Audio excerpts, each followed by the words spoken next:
89X, the new rock alternative. Welcome to Loveline with Adam Carolla and Dr. Drew. Would you sleep with sick women? I may be pregnant, but I'm still a man. Spank the unruly one. It's indecent, it's vulgar, it's blasphemous. I'm gonna ride you till you can't stand up. Come on, let's go down. All right, keep your shirt on. Loveline's meant for an adult audience. Loveline may contain sexually oriented content. Listener discretion is advised. Here's Loveline with Dr. Drew and Adam Carolla. All right, Drew is so enthralled in the wonders of magic that he has neglected his duties as a talk show co-host. Go get Fiona, would you? All right. Anyway, phone number 1-800-LOVE-191, fax number 310-854-4455. I'm Adam Carolla. That is Dr. Drew. He is a board-certified physician and addiction medicine specialist. And here comes Fiona Apple, everybody. Quite a star these days, Fiona is. Now, Fiona was on the radio show 6 months ago? I have no idea. I have no sense of time anymore. I bet. Well, it was less than a year, quite easily. And I'm all of a sudden on the show. I was just having a conversation in the hallway, and then they said, come in, and now I'm all of a sudden on I know. We run things pretty loosely around here. Yeah. Anyway, congratulations on all the success since the last time we saw you. The first time Fiona came on, we'll just call it 5-6 months ago, there wasn't a big crowd out there that had gathered to get autographs and whatnot, if you noticed. Big difference a few months makes. That's because I wasn't very famous then, but now that my album has sold more, I'm a better person and more people like me. You know, I know you're saying that with your little tongue and your little cheek, but it's true. It's the way society works. It is sad, but it is true. But you know what, Fiona? What? I would have loved you anyway.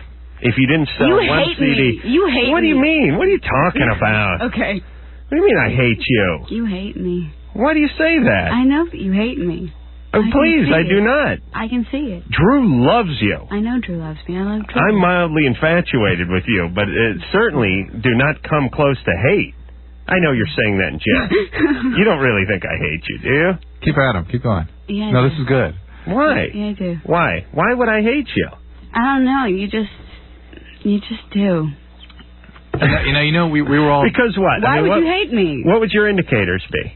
Well, I'm a completely and totally 100% negative person. Right. I'm a little brat. Right. And everyone hates me. Oh, everybody? Yeah. No, not me. Okay, good then. No, you're doing it just right. Now, here's my thing about you, Fiona. Oh, you have a thing about me? Yeah, I'll tell you my thing. Okay. You're a quiet person. Okay. When you're, not performing. Yeah. You're a busy person. Yeah. You're a tired person. Yeah. You're a little disoriented because, they're running you ragged. Yeah. You're doing all these appearances and playing and whatnot. Are you trying to say I look ragged? No, you can't look ragged at 20. Okay. You really can't. But it's amazing how ragged... In a couple of weeks. It's I'm amazing about to go back out on the road. How ragged you can look at like 24. That's the scary part. But the point is I know you're a person who likes her space. Yes. You know? Uh-huh. And I know you don't like when people get in your face and so you're saying all over you just try to not get in my face? Yeah, try to give you your space. But I'm so much more fun when you get in my face. I know, but it's like an on-air thing. I know we'll have our moment in the sun when the mic heats up, but when the mic is turned off and we're standing out in the hall, I don't want to bug you. Okay, I get it. So you're saying that you're completely different from everyone in Hollywood in the sense that when the microphone is on, you'll be my friend, but when it's off, don't talk to me. I would like to talk to you when the mic is off, but I'm just giving you your space. Okay. That's all. All right. You know what I mean? All right. I don't want to get rejected. Drew, you know what I'm saying. You're just backpedaling all over the place. I don't know what I've never heard so much double talk in my whole life. What are you talking about? All right, now we were all at that studio at MTV a couple weeks ago, right? Yeah. How did he treat? When? How long ago was that? Seems like a couple of years ago, but it was a couple of weeks ago. Wasn't it? Oh, when we did the TV thing. Right. And no. Just at that new thing at Times Square. Yeah. Oh. You played live for the kickoff of the MTV studio. Did I see you there? Yeah, see, that's my point. See, I walked up and I said, hi, I'm Fiona. sorry, there was so much space around me that I just you. couldn't tell. He mistreated you there. That's where you're getting your impressions from. No, I did not. I was on Serena, the news chick at that point. But leaped across the hall onto Serena and left Fiona standing there while you were talking. No, before I pounced on Serena, who, by the way, started the pouncing by coming over to me. That was her big mistake. She was just walking down the hall. She stopped and said her mom liked the TV show. Hey, Mike, shut Drew's microphone off for a minute. Would you? I've had enough out of him. All right, so Fiona, I saw Fiona, and I came over to Fiona, and, you know, Fiona's like a deer in the headlights, you know? I mean, there's a lot of stuff going on in her life right now. I'm like a deer in the headlights? Yeah. You're dazed and confused. I mean, you don't even know where you are right now. You're getting pulled a lot of different directions, right? Well, yeah, that's true. And you're a person, I mean, you're smart, intellectual, somewhat introverted person, I would say, who's had all of this fame and all of these accolades and all this input thrust upon you in a relatively short period of time. Am I right? Yeah, I guess so. Sometimes it's hard to process, isn't it?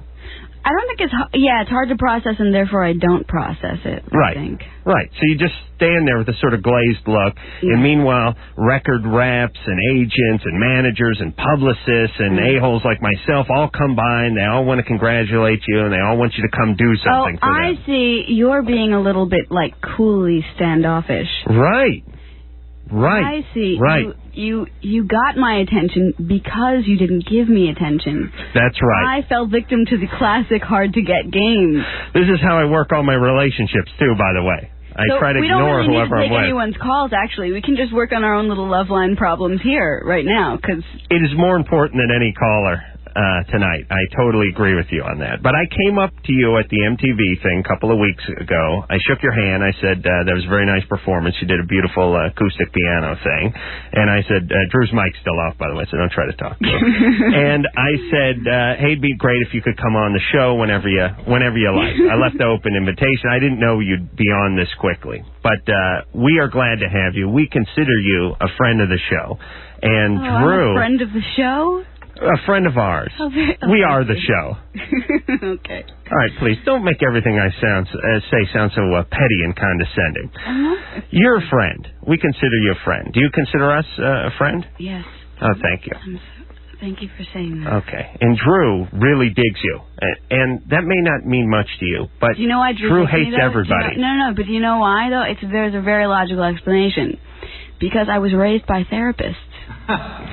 So everything that I say is merely, a regurgitation of what therapists have said to me. I'm actually not a real human being. No, he does not dig you for your pull and play quality. It's sort of remember those games you get your kids where you point it at a pig and then you yank the string. Fiona's like that. You just point you point the little farmer's arm at. This echo that makes you sound like God now. Hello. All right, Mike, what are you doing? Your own show in there? Please. All right, turn the mic on just for 5 minutes. We'll try it as a trial. We'll see how it goes. And where was I? No, Drew, I'll tell you why Drew likes you. Drew, why don't you tell the audience why you like Fiona so much? He has to ask you to tell me why you like me. No, why should I tell you why he likes you? No, because you're just too uncomfortable to tell me. I'll tell you why. You want me to tell you why I like you? Yes. All right, can I start with Drew? I'll start with Drew, and then I'll warm into myself. Okay, I understand. Drew likes you because he sees a lot of... First off, he's seen that you've been through a lot in your life. Oh, I get it. He doesn't respect me for my intelligence. He pities you. He's a therapist, and he wants to save me. That's a new one. He'd actually like to... I've never experienced this before. He'd like to put you in a big jar of formaldehyde and keep you in his basement. No, please, don't... hold on. Engineer Mike, shut Fiona's mic off for a second, too. All right, this way I can talk unobstructed. Okay, yeah. You know, my ultimate dream is when everyone's mic's shut off and the phone lines are shut off, and I just yap for 2 hours straight. That's going to last one show. Yeah. All right, don't try to talk. It would look like a scene from Frankenstein with people with the Let me explain, Fiona. It's off. No, don't try to talk. That's because you're talking too much. Just relax. Let me tell you why Drew likes you. Turn the mic on. Turn the mic on. I'm trying to tell you why Drew likes you. Invite me here and then shut me up. Oh, I didn't invite you. I am a saver.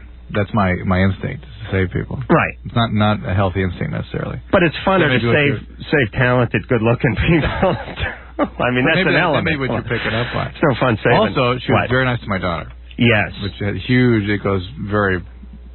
Here's a lovely picture of us just before we brought you out on stage in San Jose last weekend.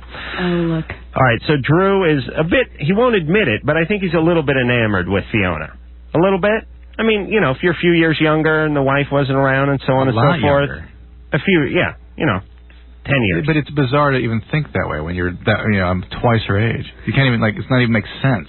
Yeah, I know, but look at Fiona. Well, but it doesn't make sense, but because, for other reasons, not because they're twice my age, though. Mm-hmm. Let's explore those other reasons. We all know that I'm wise beyond my years. That's true. Haven't we read that in everything that's ever been written about me? That's true. I am wise beyond my years. I think everyone else is just mature. stupid. But, yeah, all right, I think that too. You're very mature for a 20-year-old. Yeah. Who just turned 20 the other week, by the way. Yeah. Drew, why wouldn't you? Would you date Fiona if you were 10 years younger? Drew has an age thing. What's wrong with the age thing right now? You're 39, she's 20. Drew has a ring thing. Oh, a kid thing, too. But that's beside the point. Drew has a sane thing. Yeah, it's not even... Let's listen to music for a minute. Drew, you're falling apart tonight. No, I've not been feeling well tonight. Yeah, it's part of it. I knew you'd be attacking me tonight, so... I'm not attacking. I'm attacking the truth, Drew, that's all. Yeah, I suppose... It's true. It is so hard for me to even think that way at this point in my life. I'm not thinking... But just turn the calendar back 10 years. Come on. Please, Drew. Come on. No. All right, if I say no, you're going to turn it to yes anyway, so yes. Okay. That's all I want. All right, and what I want to say to you, Fiona, is we have a lot of guests come through these doors, a lot of big-name bands, and Drew could give a rat's ass. He's rarely heard of them, and even if he has heard of them, he doesn't care. There's only a handful of people from the hundreds of guests that we have on the show that Drew truly likes, and you're one of them. That is true. Well, thank you. Can I ask Drew a question, then? Yeah. What does it mean psychologically that Adam here has to voice your expressions? He has to express himself by saying what you think and not what he thinks. Well, he's getting to his. He's too uncomfortable with his, so he has to make me uncomfortable first, more than he would ever be, before he can come up with his level of anxiety. No, this is the way Drew feels. I'll speak. Not for you. Would you like me to speak my mind now? Yeah, your turn. You mean what I think of Fiona, honestly? Yeah. Very talented. Got a lot of rough waters going beneath the conveneer. That's a good thing, though, I think. It is good for 2 months if we're talking about a relationship. Oh, I'm not talking about. I'm talking about a relationship. Please. Oh, why are we talking then? Let's just go to the phone. Come on, talking hypothetically. Okay. You know. Yeah. I mean, I know I'm not your type. Oh, come on. I'm not the please. RC type. I know you need a guy with a tattoo on his nose earring or something like that, right? I'm not the type. My boyfriend. Oh, that's your boyfriend? Oh, the card guy? Yeah. Oh, yeah, he's good. The card guy. Oh, he's excellent. Yeah, Fiona's... My boyfriend excited you. Fiona's boyfriend is... I don't know much about magic. All I could remember is Marshall Brodeen selling those cards on the Channel 9 when I was 5.5 years old. But this guy is the most amazing card sleight of hand magician I believe I've ever witnessed. And we each witnessed it for 2 minutes and our heads exploded. Absolutely bizarre. Yeah. I mean, it is... 100 years ago, he would have been burnt at the stake. 10 years ago, I would have burnt him at the stake. I was sitting here... I wanted to burn him at the stake. And Adam goes, oh, my God, that's not magic. That's some kind of wizardry. It's sorcery. That's what he is. He's, I don't know, what's his name? David Blaine. Got to change it to Merlin Blaine. This guy is absolutely amazing. Is that what won you over? No, I mean, not the cards. He's got some stuff going on. Yeah. He's, that I don't understand. He seems like he's killed a few people, though. It's a little bit scary. Does he have any kind of record? Not that you want to talk about? I can't really. All right. Let me finish my assessment of Fiona, and then we'll right, go into some commercial. We'll go into calls. Well, Fiona's a big guest. We're here to talk to her. Unless I talk too much and we but you shut our microphone off. You want me to you want me to talk to you as a host or as a man? You want me to vomit or be comfortable? No, I mean seriously. Do you want my host impression of you? Your host impression of me? Do you have an impression of me? Yeah. I mean, what I think of you. Okay. Well, why don't you give me both? All right, my host impression is you're a real good guest on this show because you're smart and you got a little sass in you and you got a good sense of humor and you sell records and people want to hear what you have to say and you're young but you're sharp, and usually you don't get that because usually get the old smart people that no one wants to hear from, or you get the young idiots who people want to hear from except for they're bored when they hear what they have to say. Fiona's a nice mixture between, she's writing the demo, and she's real intelligent, real wise. I'm an all-around I like that. Girl. Yeah, you're really quite a package. So that's why I like you, and that's why I'm glad to have you on the show. Well, thank you very much. And as a man, obviously you're a beautiful woman. Probably be a little scary to be in a relationship with Fiona. I'm guessing like kind of a handful. But when things were going good, they're really going good. You know That's what I'd think. I'm a cool girl. I'm not such trouble. You're not? I'm guessing, I've used this analogy before, but I would think Fiona would be like a vintage old Jaguar 12-cylinder, which is just the most beautiful thing in the world when it's running, but a little temperamental and in the shop quite a bit. Yeah, but it's worth it, right? Yeah, when it's running? Yeah, but you kind of have to have a second car, because... Oh, no. You know what I'm saying? Because you can't count on the Jag all the time. It's always in the shop. You need a loaner once in a while. You don't go for that? Sure. Okay. I'm nothing special, just like just a beat-up pickup truck. It's fine. I have a very good impression of you now, and we really don't need to talk anymore. All right. John. Here. John, you're 18. Okay, I'm going to try and fit a whole lot of talking into a little bit of time. That's what Adam does every night. It seems to take a whole lot of time every time he gets going. All right, Drew. Anyways, first of all, I can't believe I'm on the phone with Fiona and Drew and Adam. First of all, Fiona, I'd like to say that I, for one, loved you the first time I heard your voice, and, you got my complete respect and admiration and all that good stuff. Thank you. And I'd love to spend more time praising you, but I got a little bit of a problem here. Okay, the story of my life goes a little something like this. Me and my mom don't like each other. My brother doesn't like me at all. My dad loves me a lot, and my sisters are indifferent. And I'm caught in a little bit of a situation here.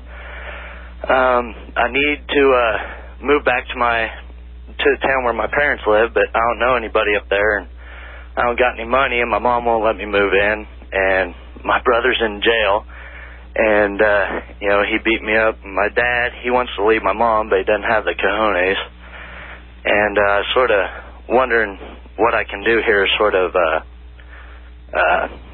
you got the cojones. You can just get out and just make your own life. That's what it sounds Your dad and your mom live together, right? Yeah. But your mom won't let you back in the house. Right. All right, you're 18. You don't want to be back in the house. Get out of there. Well, I got a little legal thing that says I have to go. What's the legal thing? See, I'm on probation until I'm 21. They can tell me where to live. For what? Huh? I used to have quite a drinking problem, but, That's it?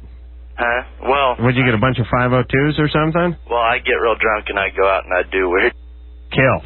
No. I kicked in a couple of doors and, burglarized a place or two. And, but this is teenage angst. I know a lot about this.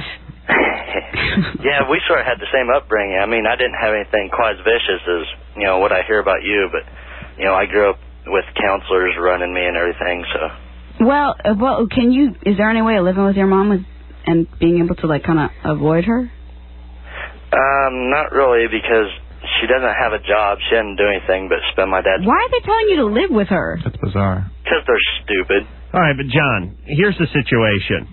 You're world-class pain in the ass, right? I mean, you're making everyone in your family miserable and ashamed. You're worried about your mom. You're worried about your dad. Meanwhile, you are the black sheep of this family. Now, here's what you need to do. You need to grow up, straighten up, and fly right for a few years. You need to go back, live at home because you have no choice right now.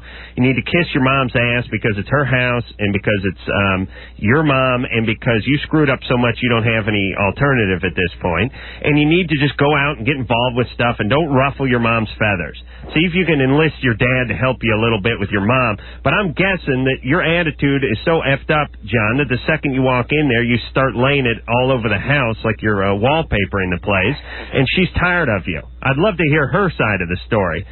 I'm sure you've done some weird drunken stuff in her presence as well. No, she's never been around me while I was drinking. All right, but John, just bite the bullet, go back home, and suck it up for a few years. You know what I would do? I would get into my own head. I would treat home just like I'd treat school. Because you know that, I mean, whoever's out there, you know that when you go into school, you're not really...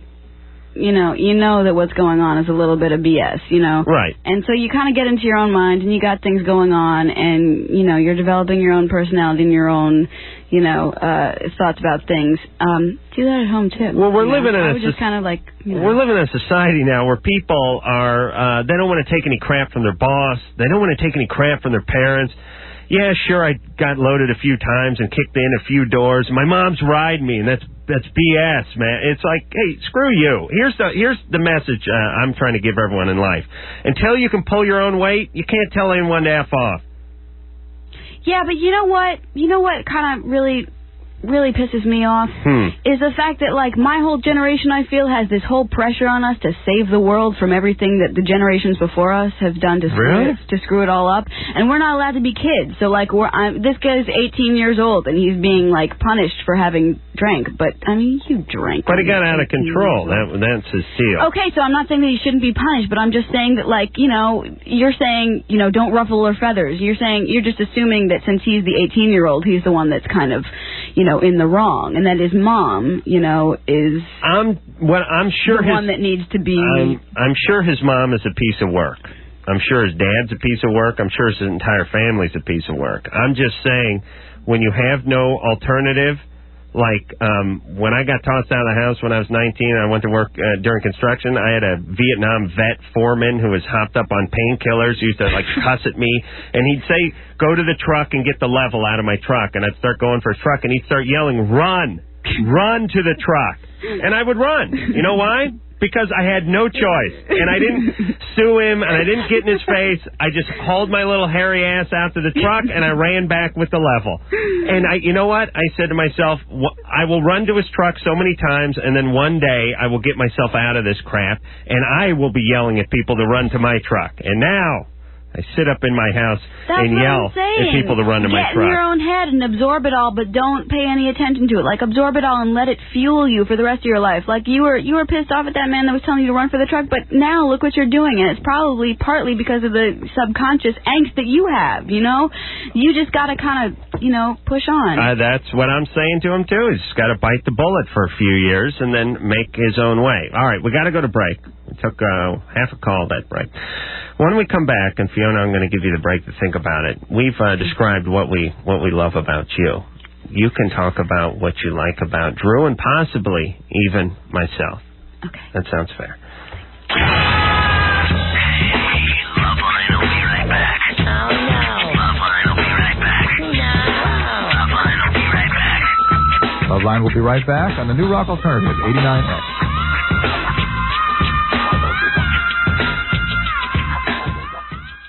And Noodles from The Offspring, and you're listening to Loveline with that asshole Adam Carolla and that guy that's full of himself, thinks he always knows what he's talking about, Dr. Drew. I hate that guy. I could do better than that. Very, and when he said I could do better than that, he wasn't talking about you or me, he was talking about that drop. Right. It's always fun when we have the, like someone, what's the one where someone's pronouncing my name, or, Tom Arnold. Yeah, don't play that, Mike. That's why Drew loves him so much. Fiona Apple's here tonight. Phone number 1-800-LOVE-191. Fax number 310-854-4455. Title is the name of the CD. It is, it's been out for, has it been out for a year, or has it not been a year? I don't know. You don't know. You were how old when it came out? We'll do the math. 18. 18. So it's been like a year, yeah. But you're just turning... but I just turned 20, so it's been like a year and a half or something like that. Maybe. But were you just turning 19 when it came out? I don't know. Okay. But the point is it's been a real nice build. And the thing that's been, and here's the situation. I can't tell you more about your career than you could tell me, but I can certainly tell you from a outsider's point of view the way it's went. When Fiona came out, it was a big deal because she's got these piercing blue eyes, and she's beautiful, and she's young, and she sings like an old soul. and it was real good stuff. And it made a big splash when it came out. She was just 18 and so on and so forth. And then it seemed to die out a little bit after everyone was over the initial, hey, the new kid in town kind of thing. And now it's been swelling up again, which means that her talent has actually caused that, not just the newness and the novelty of it. Would you say that's accurate?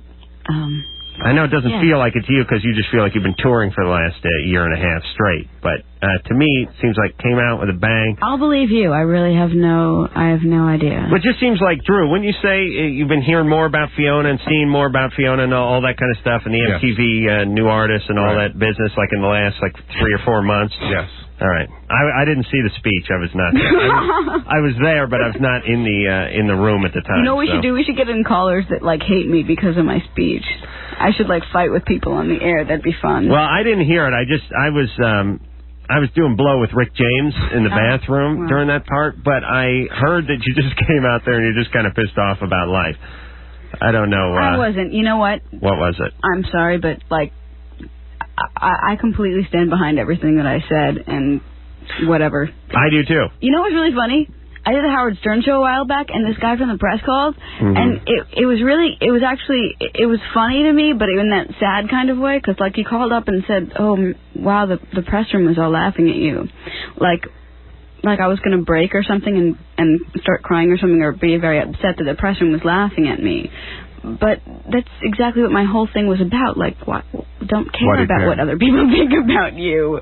I mean, if no one understood what I said, that's fine. I did, and I said what I wanted to say, and that's what life is about. Oh, I wish I could go through life that way.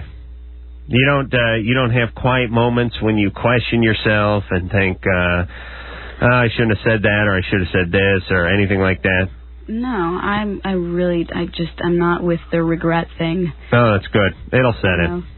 And then you'll ignore it again later on. And I'm going to be cool for the rest of my life. That's true. Because I said what I wanted to say at that time. Now, for the rest of my life, whenever I want to do something, I'm not going to be afraid because I did a good job with, parenting myself in that sense. Oh, it's I could only imagine what that kind of freedom must be like. I have that a little bit, but it, I sit around at night and think about stuff I said or shouldn't have said or, all that kind of crap. I wouldn't know what to talk. I didn't know that about you. Well, you know why? Because, Drew, you and I got along, we were thick as thieves immediately because I knew you were the kind of person that I could say whatever I wanted to, no matter how harsh it was, and you wouldn't care. Right. And so I seized upon that immediately. Right. Now, your wife as well, although she does care, I just don't care. But, anyway, that's why Drew and I get along great, because I yell at Drew, and Drew goes, yeah, all right. Or he just walks away or he doesn't care. That's a shrink thing. Oh, it is? Yeah. Oh, please. You would agree with that, wouldn't you? Yeah. But it's a personal thing, too, for me, too. I mean, I don't care. Right. I mean, I don't take these things personally. No, right. All right, so Fiona, back to us. Yeah. What do you think? I mean, you want to give us your assessment. You've done a lot of radio shows. You've done a lot of TV shows. You've been hounded by the press, I'm sure. You used to like this show before tonight. I like this quiet show. Down, Drew. We've talked about our feelings. Turn off his mic. We've been talking. That was Fiona, Mike. Don't pay attention to it. We've been. Really? We've told you about our feelings for you. Okay. Describe us. I like you guys a lot. Mm-hmm. I do. And why? Because I like the way you play with me because you got a little sass in you a little bit too, Yeah. But I just learned tonight that he sits home and broods about things he said. Yeah, that's true. Yeah. I guess I don't like you. Sorry. All right. Hey, Drew. Hey, shut Drew's mic off. All right. I'm sorry, Fiona. Continue. I got a little sass in me. You got a little sass in you. You're pleasant to be around. And there's a little bit of you that you can't understand, which is very mysterious, which is very alluring. I like that. And you're likable. Well, thank you. And what about Drew? What about my partner? Drew's over here? Drew's cool, and you know that Drew's cool because, I'm not, I'm pretty judgmental of people, and especially of people that, judge other people's minds and not judge, but, I got my little history with... Right. With, therapy. Right, you used to go to your therapist wearing nothing but a bra. He's cool. He's cool. He's, his children are set. They've got a good dad, Oh, yes. They certainly do, and they got a good uncle. That's me, Drew. I'll just stay away from it. All right, you can turn Drew's mic on now. We'll take a call. Well, thank you for the compliments. Even though we had to pry it out of you, like Princess Di leaving a Mercedes. Nice. Okay, come on. You know what? What? Congratulations. I admire that. You're very cool. Oh, well, please. I mean, Mother Teresa's death was a much bigger deal in terms of, well, probably not, because Mother Teresa was done doing her work. I think that Princess Di represents something very cool, which is she was in a position of power and money, and she used it responsibly and benevolently. Yeah. And that's very rare. Most people, they get their money and they forget about the rest of the world, and she did not, and that's very cool. You can't argue with that. Listen, I don't think she was a bad person by any stretch of the imagination. I think she was a real good person. Oh, I know. You're just measuring whose death is more important. I would say Mother Teresa did. I mean, since that's your position.